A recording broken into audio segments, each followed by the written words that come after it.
It was a crisp Monday morning, the kind where everything feels fresh and full of possibility. The sun peeked through the tall glass windows of one of the city's most prestigious banks. People were bustling in and out, businessmen in sharp suits, moms with strollers, college kids depositing checks from their part-time jobs. Among them stood a young man named Malik, dressed neatly in a button-down shirt and slacks. He had come here today for what he thought would be a simple task: opening a savings account. Malik wasn't just any teenager. He came from a family that many people admired. His dad was a self-made success story, a leader in the tech world who had built an empire from scratch, but none of that mattered to Malik right now. All he wanted was to take care of his own future. College was around the corner, and he'd been saving up money from summer gigs and gifts over the years. Opening this account felt like another step toward independence. When it was his turn at the counter, a woman named Rachel greeted him with a tight smile. She looked him up and down quickly, her eyes lingering on his casual sneakers before returning to his face. Her tone was polite but distant. "How can I help you today?" she asked, tapping her pen against the desk. "I'd like to open a savings account," Malik replied confidently, sliding his ID across the counter, along with some cash he'd brought to start the account. Rachel picked up the ID, turning it over in her hand as if inspecting it for authenticity. That's when things started to shift. Instead of moving forward with the process, she paused and gave him a skeptical look. "Is this really your ID?" she asked, raising an eyebrow. Malik blinked, caught off guard. "Yes, ma'am. It's mine." She didn't seem convinced. "And how did you get all this money?" she pressed, glancing at the wad of bills he'd placed on the counter. Her voice carried a hint of suspicion, loud enough for nearby customers to hear. Malik felt his cheeks grow warm. He tried to stay calm. "It's my savings, birthday gifts, work, regular stuff." But Rachel wasn't letting it go. She leaned back in her chair, crossing her arms. "You're sure about that? Because we need to make sure everything is legitimate here." Her words hung in the air like a challenge. People nearby began to glance over, curious about the exchange. Malik could feel their eyes on him, and it made his stomach churn. He knew exactly why she was acting this way. It wasn't because of anything he'd said or done. It was because of how he looked. Young, black, standing there in sneakers instead of designer shoes. To her, he didn't fit the image of someone who belonged in a place like this. Trying to keep his composure, Malik explained again. "I'm telling you, it's my money. I've saved it myself. Can we please move forward?"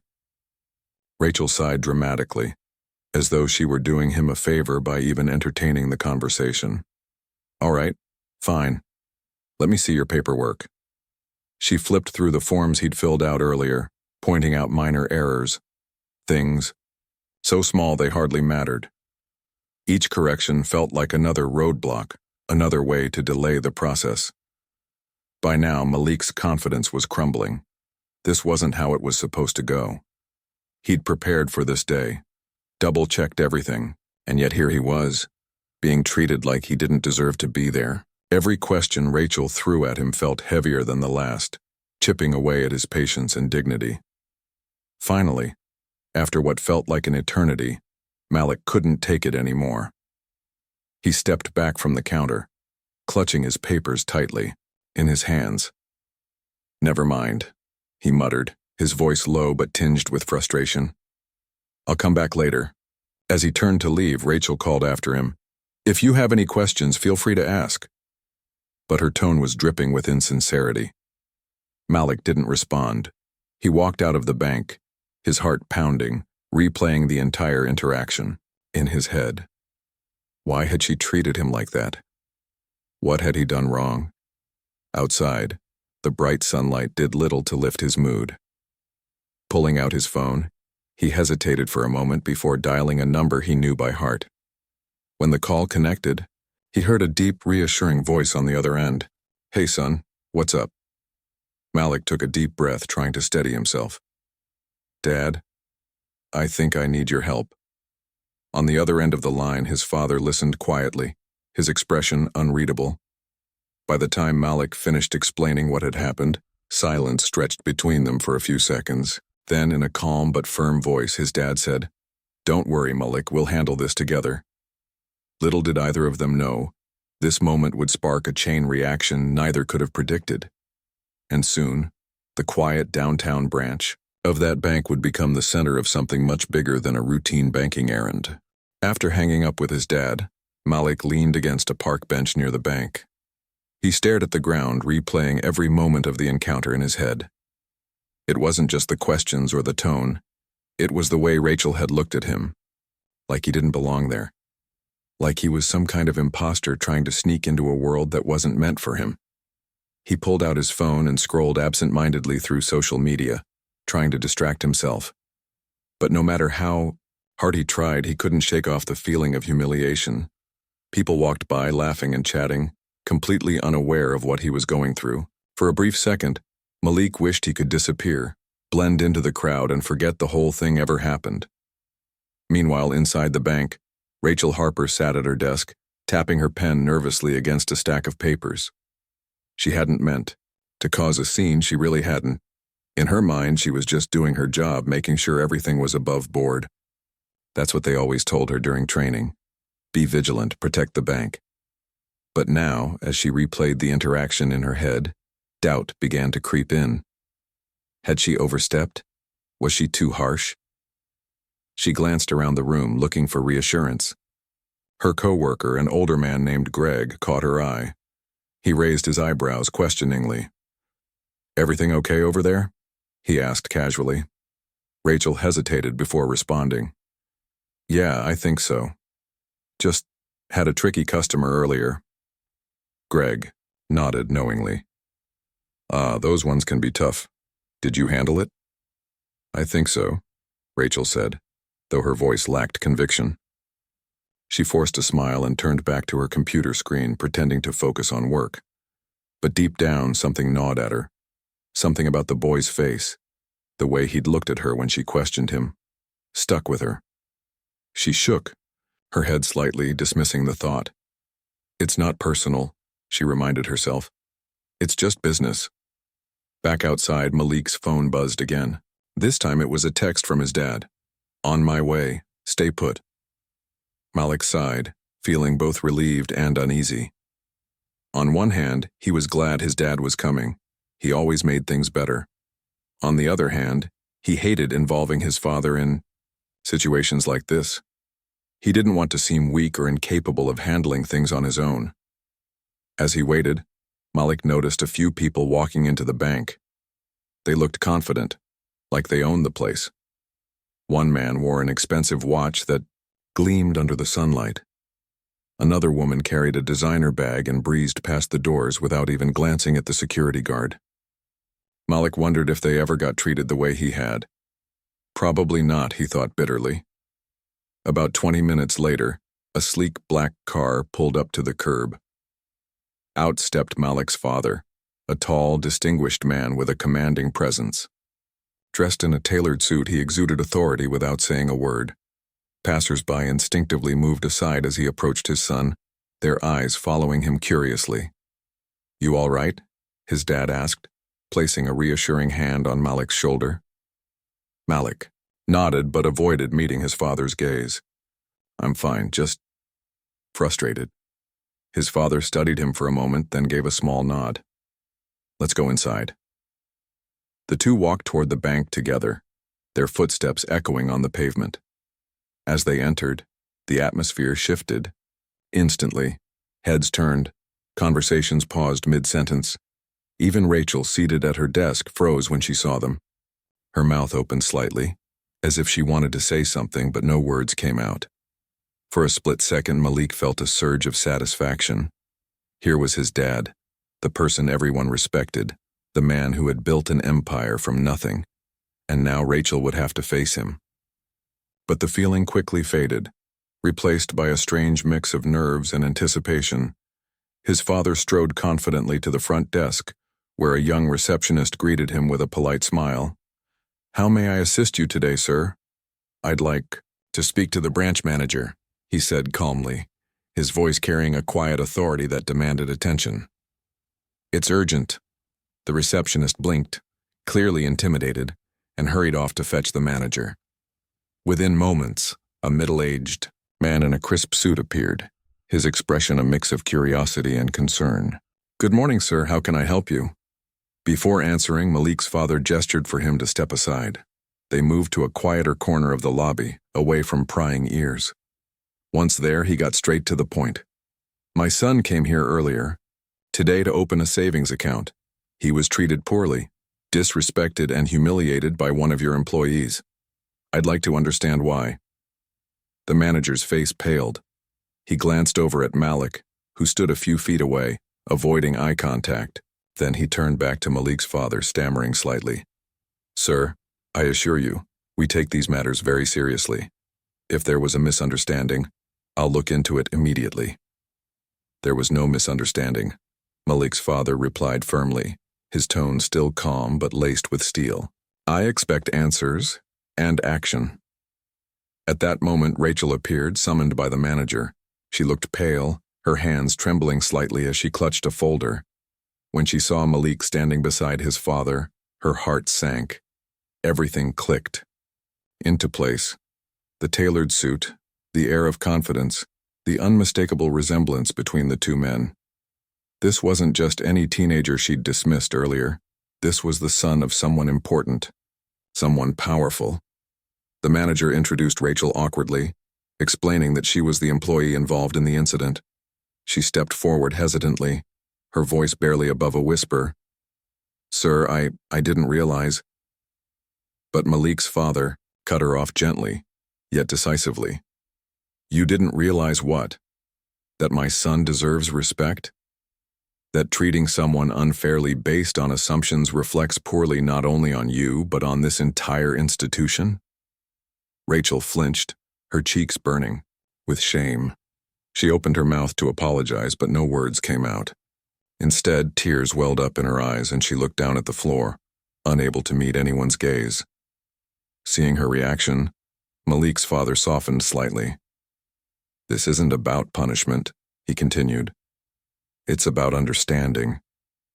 About recognizing the impact of your actions, not just on my son, but on everyone who walks through those doors." The manager nodded vigorously, promising immediate changes. "We'll review our policies, conduct additional training, and ensure this doesn't happen again. Please, give us a chance to make it right." Malik watched silently, his emotions swirling.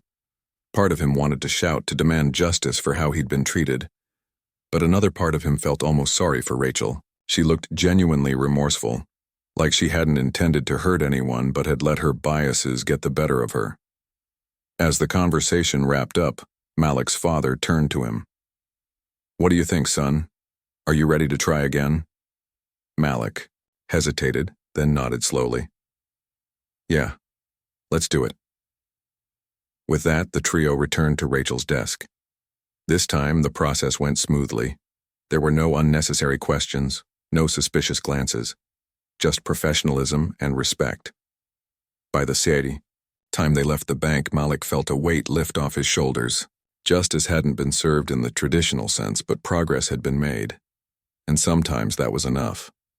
Outside, as they walked back to the car, Malik's father placed a hand on his shoulder once more. "Remember this feeling, son. Remember what it's like to stand up for yourself and to see change happen because of it." Malik nodded, a small smile forming on his lips. For the first time all day, he felt hopeful. Hopeful that maybe, just maybe, things could get better. The air inside the bank felt heavier now, like an invisible storm cloud had settled over the lobby. Rachel stood frozen behind her desk, her hands gripping the edge of the counter so tightly that her knuckles turned white. Her mind raced with questions she couldn't answer. How could I have been so blind, she thought, her chest tightening with regret. She glanced toward Malik and his father as they walked away from her station, their heads held high, leaving her in a haze of embarrassment. Branch manager ushered them into his private office, a small room tucked away at the back of the building. It was tidy but impersonal, a desk cluttered with papers, a few framed certificates on the wall, and a potted plant sitting awkwardly in the corner. The manager gestured for them to sit, though neither Malik nor his father seemed particularly eager to do so. They stood instead, exuding quiet strength while the manager fumbled through apologies. "I can't express how deeply sorry we are for what happened today," the manager began, his voice shaky. "This is not the kind of service we strive to provide, and it certainly doesn't reflect our values as an institution." Malik's father listened without interrupting, his arms crossed over his chest. His expression remained calm, but there was a sharpness in his eyes that made the manager squirm. When he finally spoke, his words were measured yet firm. "Sorry isn't enough. Words mean nothing if they aren't followed by action. What happened here today wasn't just a mistake, it was discrimination, plain and simple, and it needs to be addressed properly." The manager nodded furiously, beads of sweat forming on his forehead. "Absolutely, sir. We'll take immediate steps to ensure this never happens again. I'll speak to HR about additional training programs, sensitivity workshops, whatever it takes." Malik watched silently, studying the man's face. He'd seen this kind of reaction before, people scrambling to fix things only after they'd been caught. But something about his father's demeanor told him this wasn't going to end with empty promises. There was a weight to his presence, a sense that he wouldn't settle for anything less than real change. Just then the door opened and Rachel stepped inside hesitantly. Her eyes darted between Malik, his father, and the manager, searching for some sign of forgiveness or at least understanding. The room fell silent as all eyes turned to her. She swallowed hard, her throat dry, and took a tentative step forward. "Sir," she started, her voice barely audible. I'm so sorry. I didn't mean to treat your son the way I did. I let my assumptions get the better of me and I was wrong. So wrong." Her apology hung in the air, heavy and raw. For a moment, no one said anything.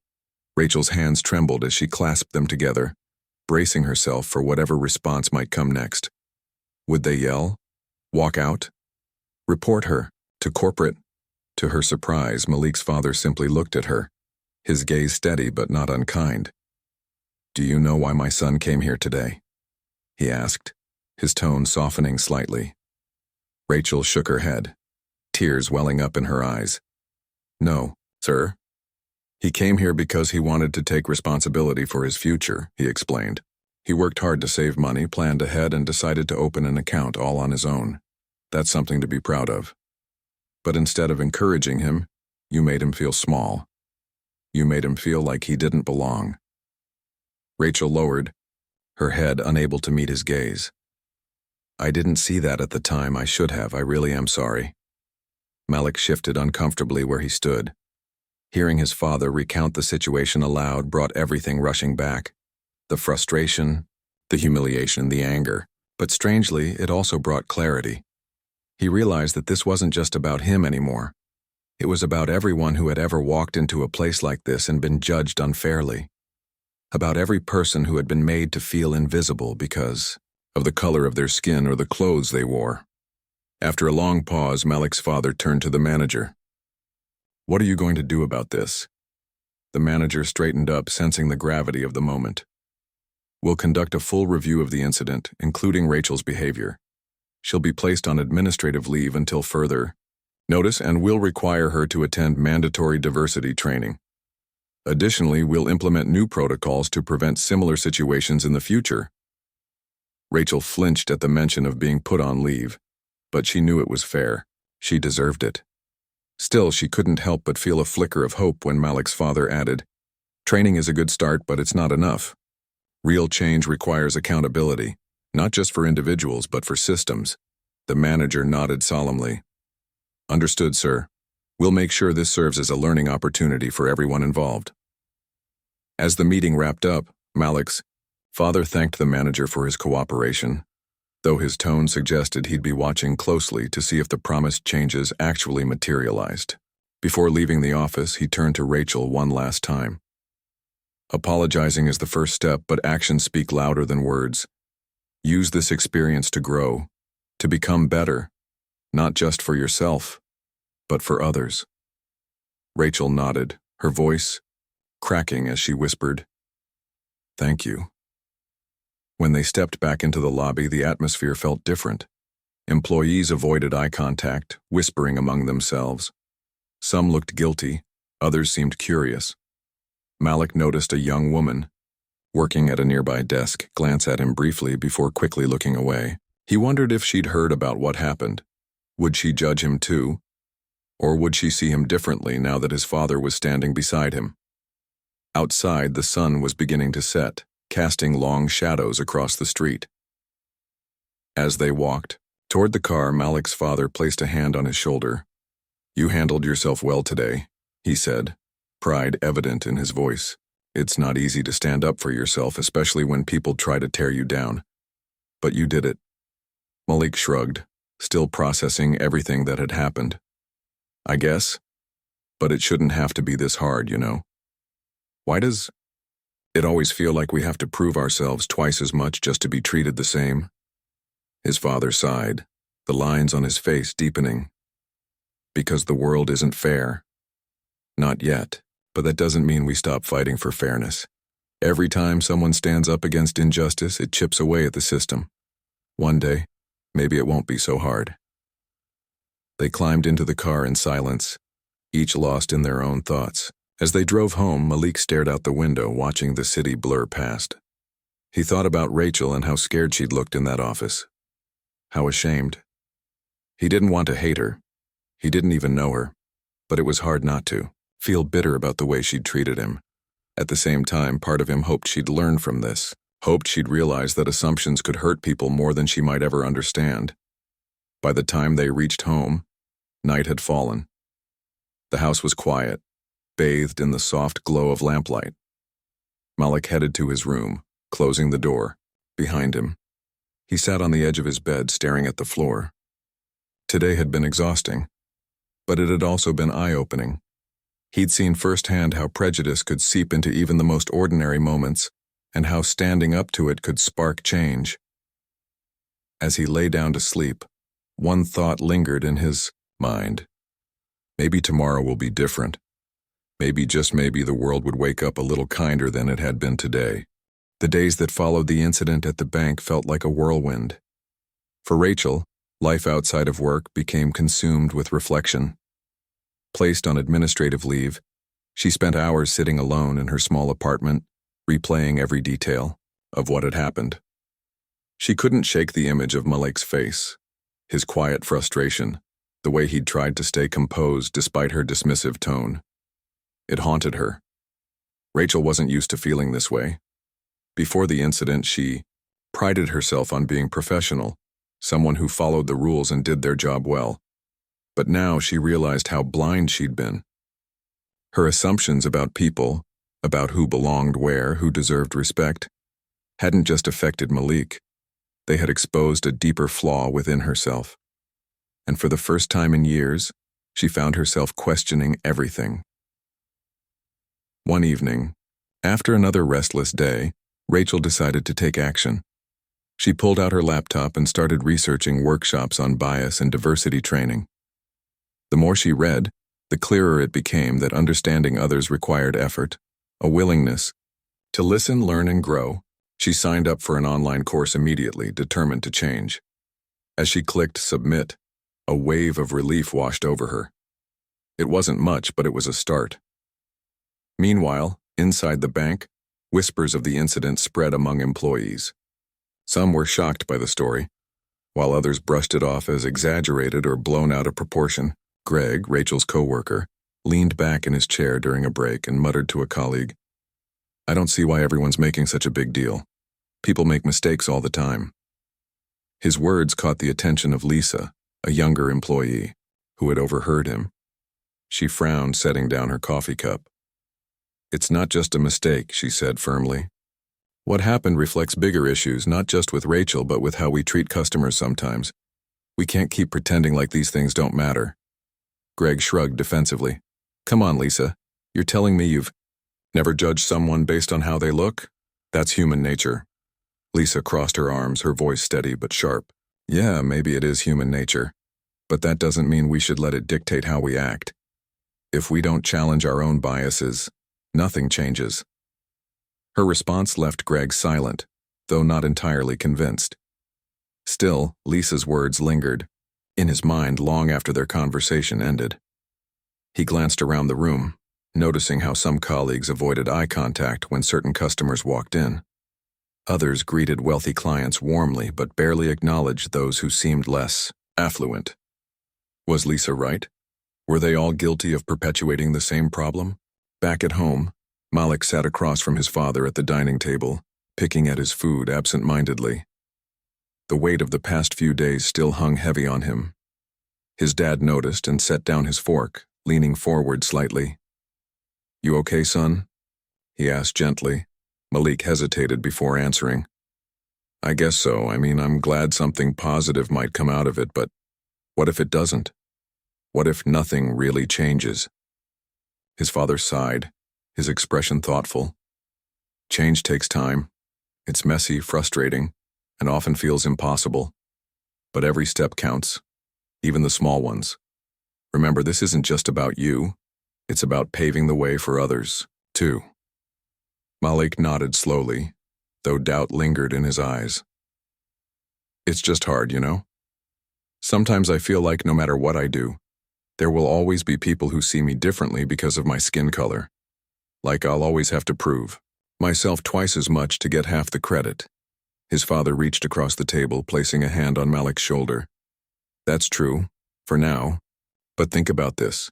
Every time you stand up for yourself, every time you refuse to let someone else define your worth, you're showing them, and yourself, that you won't back down. That's power. Don't underestimate it."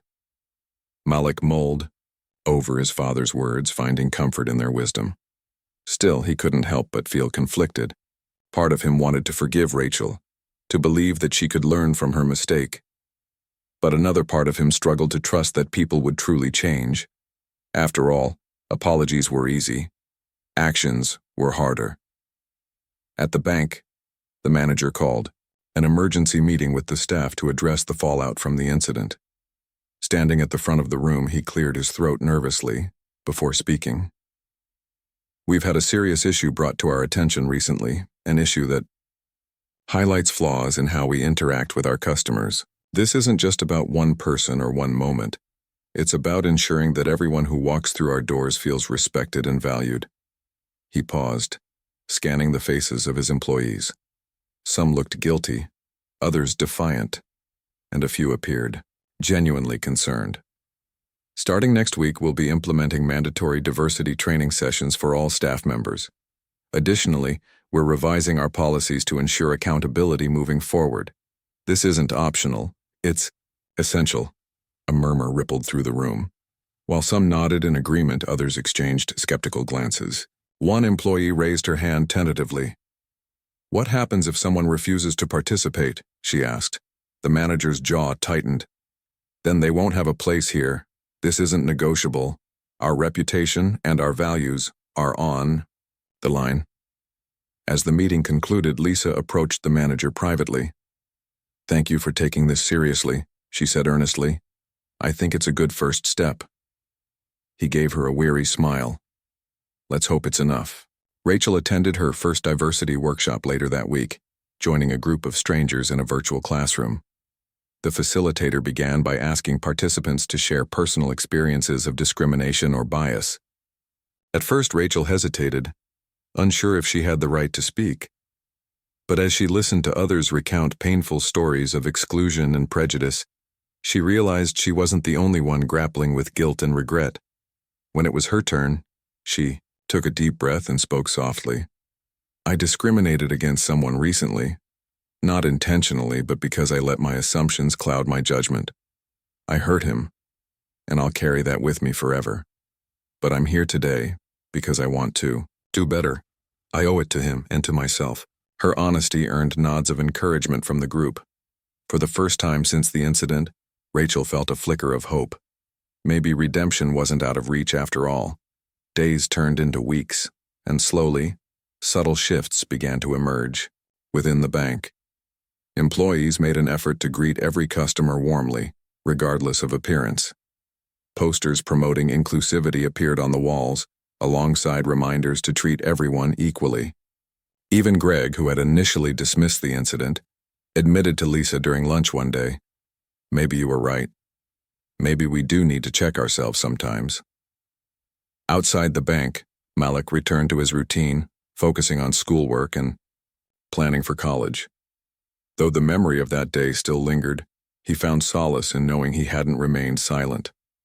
Change was happening, not overnight, but steadily, and that gave him hope. One afternoon, as he scrolled through social media, Malik stumbled upon a post shared by a local community group.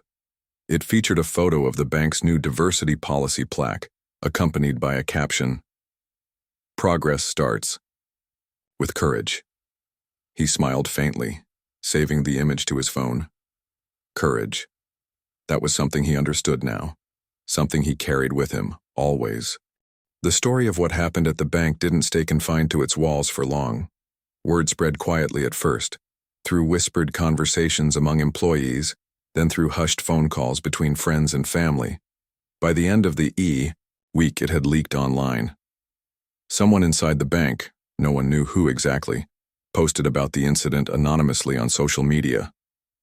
Within hours, the post went viral. At first, Malik wasn't aware of it. He was busy studying for an upcoming exam when his phone buzzed incessantly with notifications. Curious, he picked it up and opened his social media app. That's when he saw it. A thread filled with screenshots, comments, and hashtags like "Justice for Malik" and "DRS Bias in Banks" trending across platforms. People were sharing their own stories of discrimination in similar settings, flooding the replies section with raw emotions. Some praised Malik for standing up, while others expressed outrage at how he'd been treated. He sat there stunned, scrolling through hundreds of messages. Part of him felt exposed. It was strange seeing strangers talk about something so personal, but another part of him felt a sense of solidarity. For once, he wasn't alone. Countless people understood what he'd gone through because they'd lived it too. When his father walked into the room later that evening, Malik showed him the posts. His dad read them silently, his expression unreadable. After a moment, he looked up and said, "This is bigger than us now, son. People are paying attention. What we do next matters." For the bank, the public response hit hard. The corporate office scrambled to address the backlash. A formal apology statement was issued within 24 hours acknowledging the incident and promising systemic changes. They announced plans to roll out new diversity training programs nationwide, update hiring practices, and create a task force dedicated to addressing bias in customer service. It sounded impressive on paper, but everyone involved knew real change wouldn't happen overnight. Rachel, still on leave, watched the news unfold from her apartment. Seeing the headlines made her feel sick to her stomach. She hadn't realized how far-reaching the consequences would be, not just for herself, but for the entire institution. Guilt gnawed at her constantly, making it hard to sleep or focus on anything else. One night, unable to bear the weight of it anymore, she sat down at her kitchen table and began writing a letter. It took her hours to get the words right, pouring her heart onto the page. When she finally finished, she titled it, "A Lesson Learned, Too Late." In the letter, Rachel admitted her mistake openly, describing how her actions had hurt Malik and why she regretted them deeply. She acknowledged her biases and explained the steps she was taking to educate herself. Most importantly, she urged others to confront their own prejudices before they caused harm. With trembling hands, she sent the letter to several local newspapers and community organizations. Days passed without hearing anything back. Just as she started to think no one cared, her inbox exploded with responses. Her letter had been published, and people were reading it. Some criticized her harshly, calling her apology insincere or self-serving. Others thanked her for being honest, saying her story gave them hope that even those who messed up could grow. Among the replies was a message from Malik himself. It arrived late one evening, simple yet powerful. "Thank you for apologizing. I believe you mean it, and I hope you find peace. Keep learning." Reading those words brought tears to Rachel's eyes. For the first time since the incident, she allowed herself to cry, not out of shame, but out of gratitude. Gratitude for a second chance, however small. Inside the bank, employees grappled with the fallout differently. Lisa became more vocal, leading discussions during training sessions and encouraging coworkers to share their thoughts openly. "If we're serious about change," she told them, "we need to start talking honestly about our mistakes." Greg, on the other hand, remained quiet for a while, struggling to reconcile his initial skepticism with the growing momentum around reform. But one day during a team meeting, he surprised everyone by speaking up. "I used to think this kind of thing didn't matter much," he admitted, scratching the back of his neck awkwardly. "But seeing everything that's happened lately, well, it's made me realize I was wrong. So I'm sorry if my attitude ever came off as dismissive. I want to do better." His admission earned nods of approval from his colleagues. Even the manager smiled faintly, recognizing the significance of Greg's words. Change wasn't easy, especially for those resistant to it, but moments like these proved progress was possible. As weeks turned into months, the ripple effects of the incident reached farther than anyone expected. Local activists organized workshops and panel discussions about combating bias in professional spaces, using the bank's situation as a case study. Schools invited speakers to talk to students about standing up against injustice. And Malik? He became an accidental symbol of resilience, a reminder that courage could inspire action. One Saturday morning, Malik accompanied his father to a community event focused on promoting equality in workplaces. As they entered the auditorium, whispers spread among attendees. Several people approached Malik afterward, thanking him for sharing his experience. One woman hugged him tightly, her voice breaking as she said, "Your story reminded me that I'm not alone. Thank you for speaking out." Malik felt overwhelmed but grateful. He hadn't sought recognition, but hearing how his journey impacted others gave him a renewed sense of purpose. Back home that evening, he wrote in his journal, "Sometimes standing up doesn't fix everything immediately, but it plants seeds that might grow into something beautiful someday." Meanwhile, Rachel continued attending workshops and volunteering with organizations focused on racial equity. She reached out to Malik's father's foundation, offering her time and energy to support their initiatives. Though hesitant at first, the foundation welcomed her involvement, seeing it as an opportunity to foster understanding and healing. Through her efforts, Rachel discovered a side of herself she hadn't known existed, a desire to help others learn from her mistakes. She began mentoring young professionals, emphasizing the importance of empathy and accountability in every interaction. Slowly but surely, she rebuilt her confidence, not as someone who thought she had all the answers, but as someone committed to asking the right questions. By the time autumn rolled around, life at the bank had transformed significantly. New policies were in place, fostering a culture of inclusivity and respect. Employees greeted customers warmly, regardless of appearance or background. Posters celebrating diversity adorned the walls, serving as constant reminders of the institution's commitment to change. And Malik? He returned to the bank one crisp morning, ready to deposit funds into his savings account. This time, the process went smoothly. No suspicious glances, no unnecessary questions, just professionalism and kindness. As he left the building, he glanced at the plaque near the entrance. Dignity, respect, and integrity for all. For the first time in a long while, Malik smiled genuinely. The road ahead wouldn't always be smooth, but he believed, truly believed, that things could get better. One step, one conversation, one act of courage at a time. Months had passed since the incident at the bank, and life had settled into a rhythm of quiet progress. The bustling downtown branch no longer felt like the same place it once was. The air inside seemed lighter, less tense. Customers were greeted with genuine smiles instead of cautious glances. Employees moved with purpose, their interactions reflecting a newfound awareness of how small gestures could make big differences.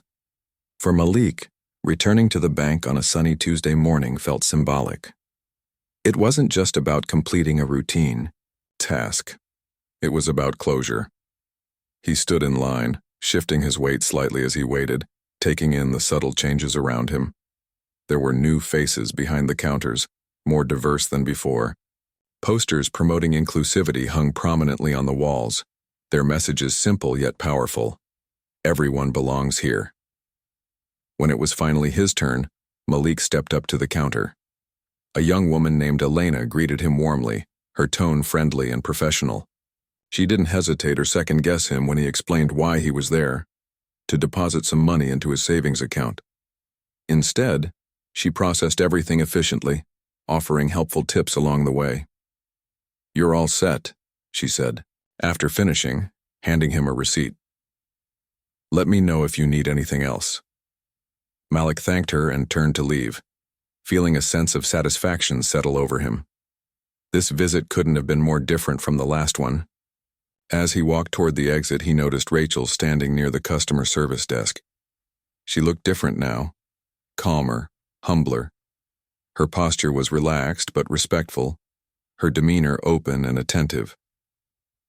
Their eyes met briefly, and Rachel gave him a small nod, her expression filled with quiet gratitude.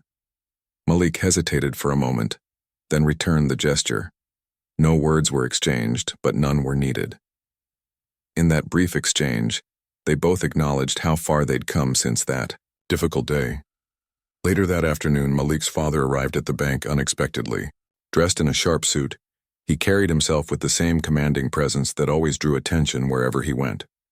Employees recognized him immediately, whispering among themselves as he approached the manager's office. The manager, now seasoned by months of navigating this delicate situation, welcomed him warmly. "Sir, it's good to see you again. How can I assist you today?" "I wanted to check in," Malik's father replied, his voice calm but firm. "See how things are progressing here." The manager nodded enthusiastically, eager to showcase the improvements. "We've implemented all the changes we discussed earlier. Training sessions are ongoing and feedback from customers has been overwhelmingly positive. We're committed to ensuring this remains a welcoming space for everyone." Malik's father listened carefully, his gaze steady. "That's good to hear. But remember, actions matter more than promises. Keep holding yourselves accountable." "I will, sir," the manager assured him. "And thank you for pushing us to do better." Before leaving, Malik's father asked to speak with Rachel. She appeared moments later, visibly nervous but composed. They stepped aside to a quieter corner of the lobby, away from prying ears. "Rachel," he began, his tone gentle but direct. "How have you been doing?" She swallowed hard, her hands clasped tightly together. "I've been working on myself, sir. Trying to grow. I still think about what happened every day, and I know I'll never forget it, but I'm learning. Really, I am." He studied her for a moment, searching her face for sincerity. What he saw reassured him. "Growth isn't easy," he said finally. "But it's necessary. Keep going. Keep listening. Keep learning. And most importantly, keep treating people with the respect they deserve." Tears welled up in Rachel's eyes, but she blinked them back, nodding fervently. "Thank you, sir, for everything." As Malik's father left the bank, he paused outside the doors, looking back at the building thoughtfully. Change hadn't come easily, but it had come steadily. Every policy update, every training session, every honest conversation had contributed to a shift, not just within these walls, but in the hearts and minds of those who worked here. Back home, Malik sat at the kitchen table, flipping through a magazine while sipping a glass of orange juice. His father joined him, setting down his briefcase with a sigh. "Well," he said, leaning against the counter, "it looks like they're heading in the right direction." Malik glanced up, raising an eyebrow. "Do you really think so? Or is it just surface-level stuff?" His father chuckled softly, pulling out a chair to sit beside him. "Both, probably. Real change takes time, son. You won't see results overnight, but what matters is that they're trying. That's something." Malik considered this for a moment, then smiled faintly. "Yeah, I guess you're right." They sat there quietly for a while, enjoying each other's company. After a few minutes, Malik spoke again, his voice thoughtful. "You know, I used to feel angry all the time. Like the world owed me something because of how I've been treated, but lately, I don't know. I feel hopeful, I guess. Like maybe things can actually get better. His father reached over, placing a hand on his shoulder. Hope is a powerful thing, Malik. Don't lose it. Hold on to it even when times are tough. Because hope reminds us that we're capable of making a difference, even in small ways. Malik nodded, absorbing his father's words. He realized that standing up for himself hadn't just been about seeking justice. It had been about planting seeds of change. Seeds that might take years, or even generations, to grow fully. But they were growing, slowly but surely. Over the next few months, the bank continued its transformation. Employees participated in workshops regularly, sharing their experiences openly and supporting one another. Rachel eventually returned to work, though in a different role where she could mentor younger staff members. Her journey became a testament to the power of accountability and growth. One evening, as Malik scrolled through social media, he stumbled upon a post written by Rachel. It was part of a series called Lessons Learned, where individuals shared stories of personal growth after facing criticism. Hers was titled, From Judgment to Understanding. In it, she wrote candidly about her experience at the bank, acknowledging her mistakes and detailing the steps she'd taken to educate herself. She ended the post with a message directed at anyone reading. Don't let fear stop you from confronting your biases. Growth begins when you admit you're wrong and commit to doing better. Malik read the post twice, feeling a mix of emotions: pride, relief, forgiveness. He left a comment beneath it simply saying, "Keep going, you're inspiring others without realizing it."